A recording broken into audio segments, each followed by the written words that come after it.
Broadcasting from the city of brotherly love, Philadelphia to around the globe.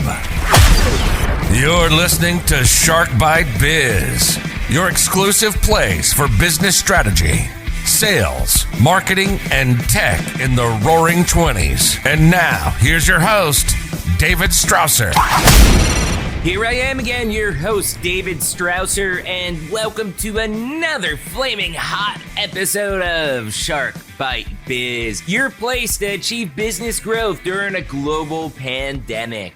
Today's guest is a fun one. As you all know, I love creative business owners. I like creative business owners even more when they're a movie star. Today's guest has been on both sides of the screen, an author, extremely creative, running her own consulting business right now. I think today's episode will also be a great summary and accumulation of all of the episodes we've had up until this point. You're going to hear many recurring themes that all these business owners and experts have told us throughout the past couple months, time and time again. We're going to hear them again today. Things like be productive and create things during this downtime.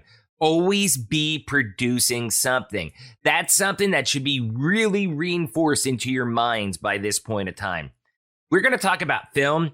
We're going to talk writing and just the positivity and strength needed to move forward as a business owner during these times. So, who are we chatting with today? Shanna Forrestall. Shanna Forrestall is a multifaceted artist who's always been captivated by unique real-life stories and lured by the power of fables and myths to teach life truths. She has been a professional in the film and TV industry since 2007 and is an established writer, actress, and producer. She is currently working with My Calm World on a series of bedtime stories for children, a mediation series, and is also in the process of finishing post-production on 2 short films that she wrote and starred in that are heading for film festivals this fall. Let's just bring Shanna on in here. Creative and innovation tips. I'd like to thank you, Shanna, for being here on the show. Welcome to Shark Bite Biz. Thank you. I'm happy to be here. Oh, no problem. So obviously I know who you are. I know your experience, some of your background, but for our listeners out there on YouTube or Spotify, iTunes, why don't you tell them exactly who you are and what you do? Well, I think the easiest way to sum it up is just to say that I'm a storyteller, because that encompasses the many, many things that I do and have done in my career. I have been an actress, and I still do act. I produce, I write, and most recently I'm writing things like children's stories. So I'm narrating children's bedtime stories, writing a meditation series, and all kinds of other things. So I've done quite a few different things in my lifetime, but when I look at my life, I think storyteller and advocate are the 2 things that kind of sums it up. That's really cool. You know, we've heard a lot of people like you. I mean, you're a small business, you're an entrepreneur, you're just on the creative side of things. And I think there's a stigma. A lot of people don't think, oh, you're creative, that you're a small business, but you actually are. I mean, you have to go out there, work just like everybody else, even with your impressive IMBD or whatever it is, background. Yeah, I mean, it is. Being a small business, you're always kind of in the hustle, and you're always, I think, also in flux and in evolution, which is kind of interesting. I wish, sometimes that I had been able to do the corporate thing and just take some of the jobs that have been offered to me, because it might have been easier to just take a job and make really good money and just do that every day. But I have never been able to follow that path. And I've always been one to just kind of roll and flow with what's happening. And that's looked like all kinds of things. I've done all kinds of work, organizations with, businesses, with nonprofits.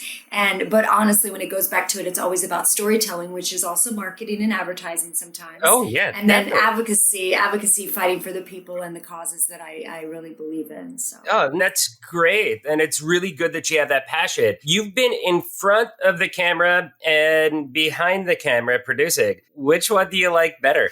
That's always a hard one. People ask me that. But I honestly think think I'm more animated and I'm on fire when I'm producing. I love acting, and I've done it quite a bit, and I will continue to do it, but it's gotten to the point where I really just want to act when it's something that I believe in, and I don't feel like, it's a waste of my time, or it's just something I'm not passionate about. I really like doing acting things that I'm passionate about. And when I'm producing, it's almost always something I'm really passionate about. So I'll work really hard. And my friends say, there's just something about you. You just buzz when you're producing. So I think inside of me, something just really loves that side of it. That's cool. But do you think the producing aspect of it allows you to be more in control with the storytelling than Yes. being, an actor fed the lines? Absolutely. And that's why my favorite projects pretty much that I've acted in are ones that either just resonate with me really strongly because it's one of the issues I already work on or advocate for, or it's something that I've written or produced, because then the story and the message is very true to my heart and to my passion. And so those are the ones I get the most excited about. I just got an edit today, actually, of one of the last short films I just did. And it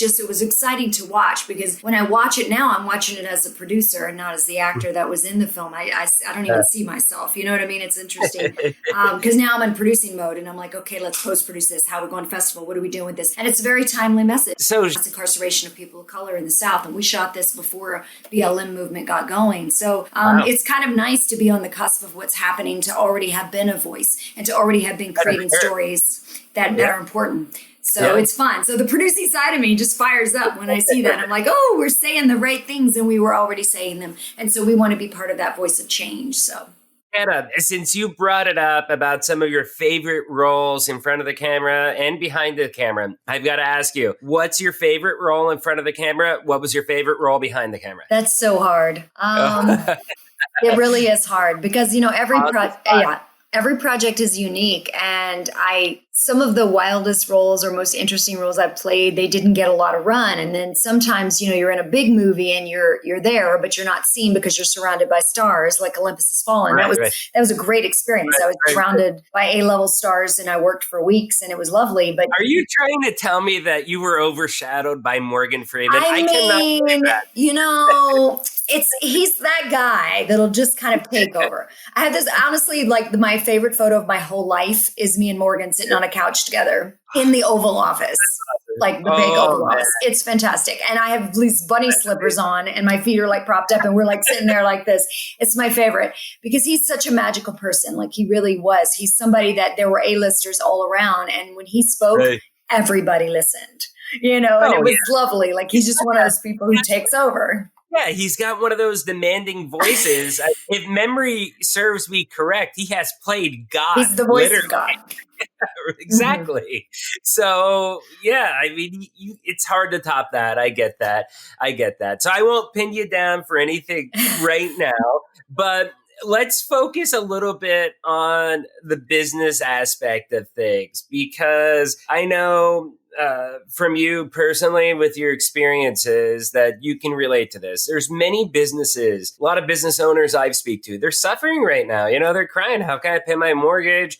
Employees, ramp the business back up. They're freaking out. And I know that you've been through a lot personally too, and you can kind of relate to that type of stuff. I mean, what kind of advice do you have for those business owners, especially if they're in the creative industry like you, as far as how can they move forward and get down from this low or get above it? Right. I think something that's really important in life and in business is there are two things. One is creativity, which we'll talk about more, is just, being open to new ideas, but also being able to pivot and being able to change and to evolve. I think sometimes when we're in a business, we get stuck in a mindset of well, this is what I do.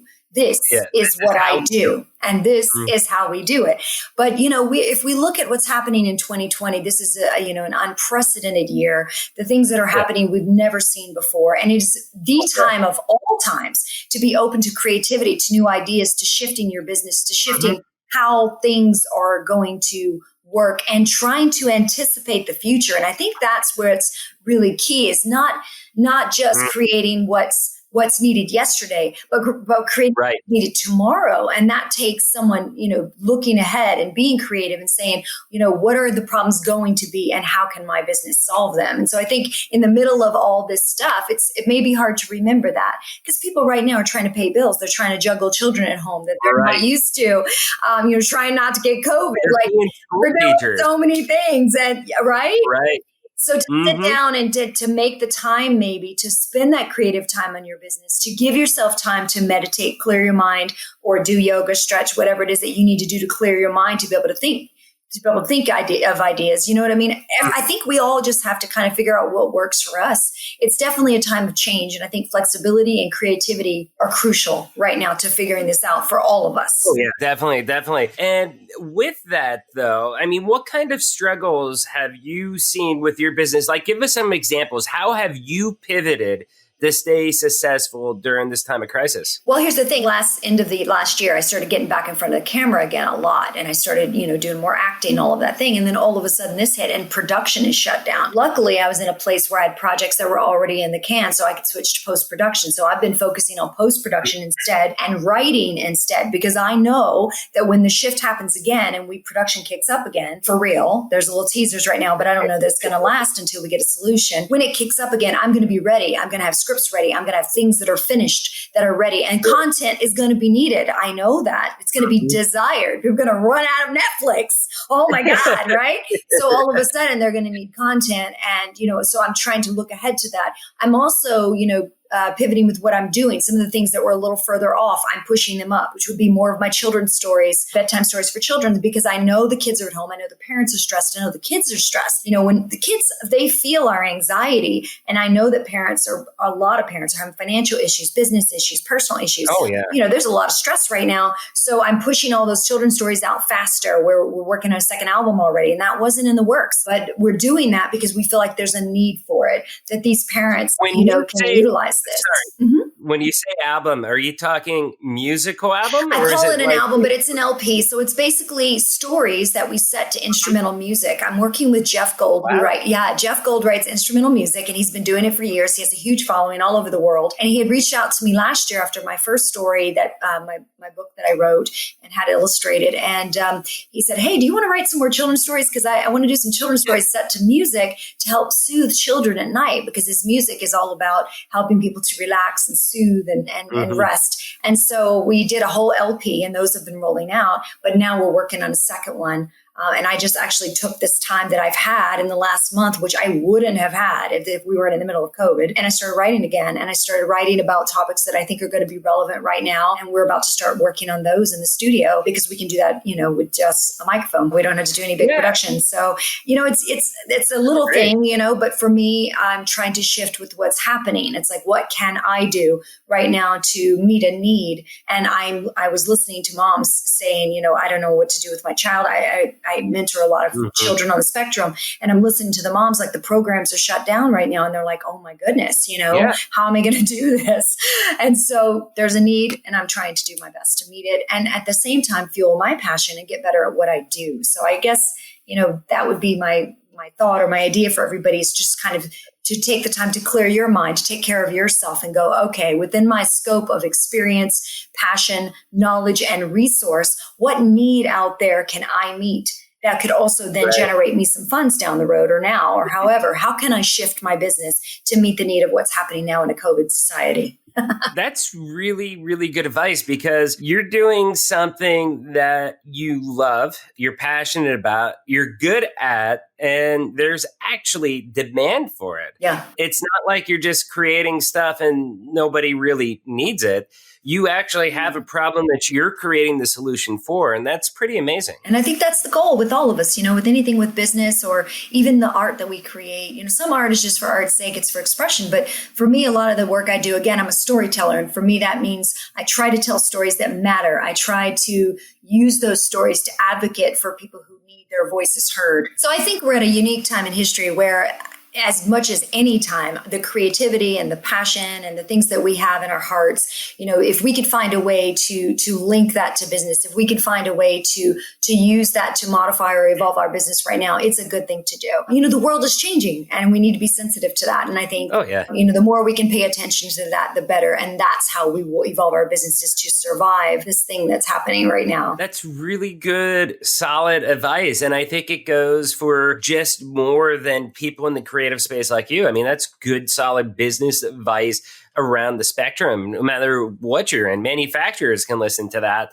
because you have to be able to pivot your business. You have to be nimble. You just can't be set in your ways. I think there's a lot of old school businesses that are just set. Well, this is the way that we've always done it. And that may work quite well for you, but under these circumstances, you kind of have to risk a little bit, do things a little bit differently in order to really come out stronger on the other end. And that's really when the best innovation happens sometimes, David. If we sit there and we do things the same way we've always done them, we're going to get the same results. And we hear that and we say, but do we really do it? Do we really push the envelope? So the beauty of a situation like this, because I've worked after a lot of natural disasters, the beauty of that is after all of that horrible trauma and after all of the bad things that have happened, there's always magic that comes out of that. There are always new businesses. There are always new ideas, new relationships, beautiful acts of love and kindness. And that's the beauty of,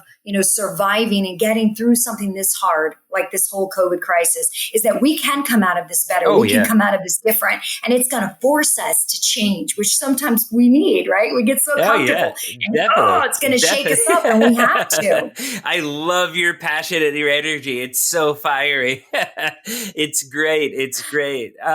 So I know you recently were visiting where you were at home versus LA. How much of a difference have you seen just in the business environments and the economies during this pandemic? Well, I think here's the thing. I think everything is in flux.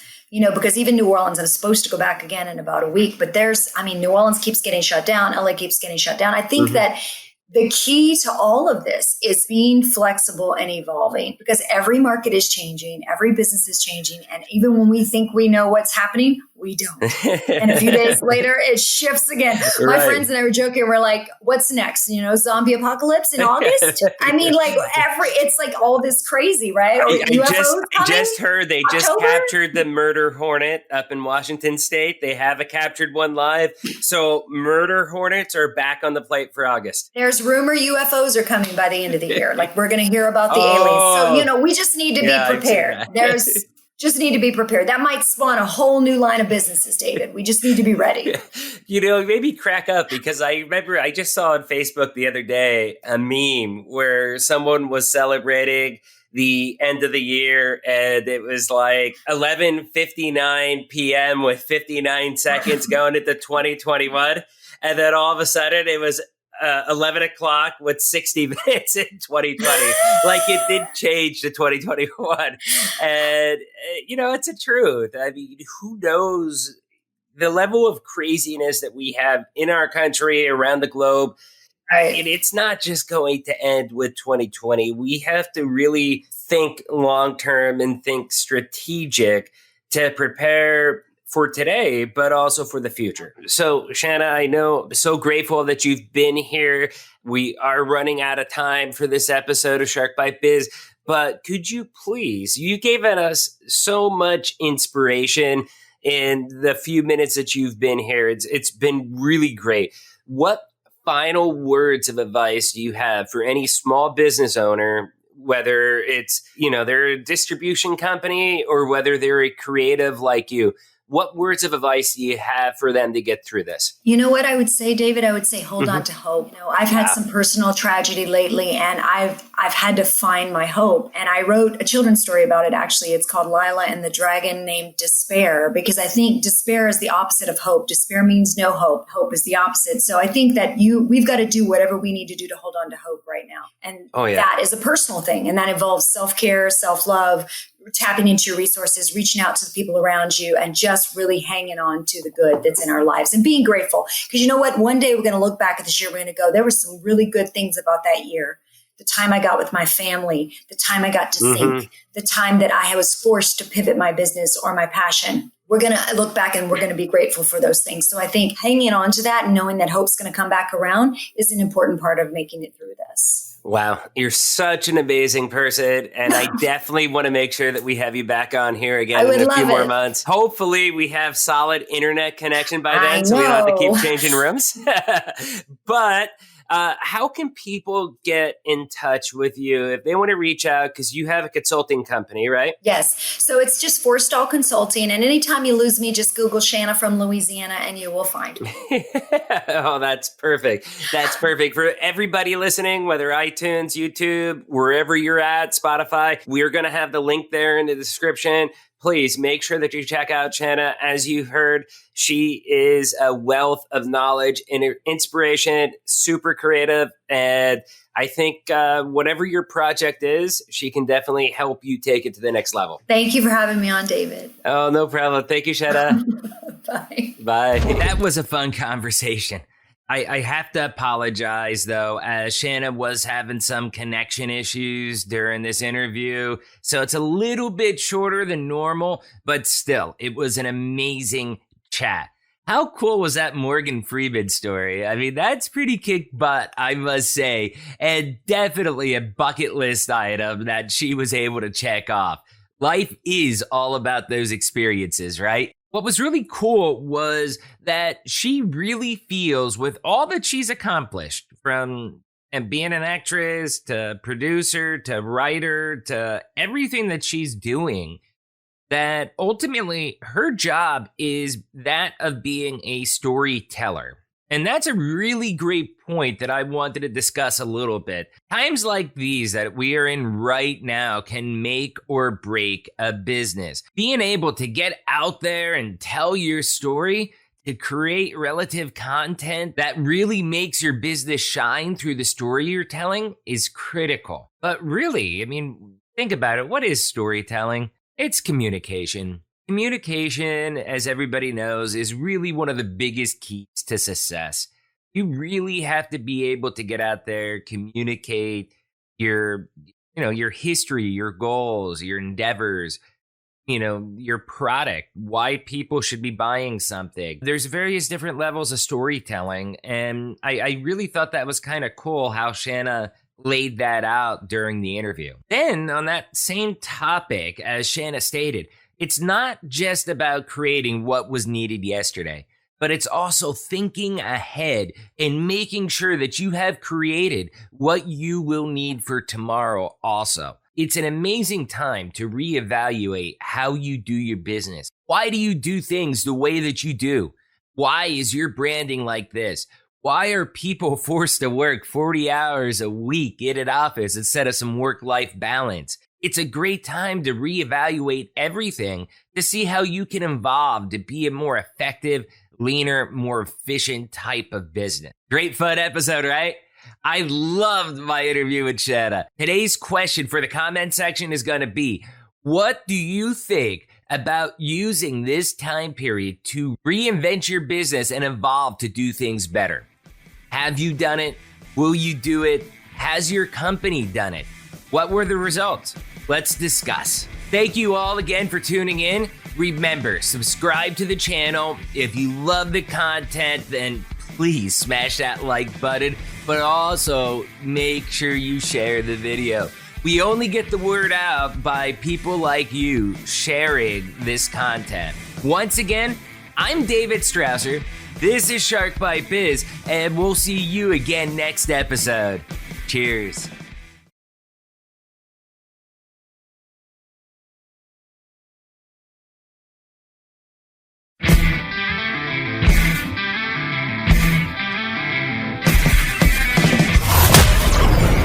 Thank you for listening to Shark Bite Biz.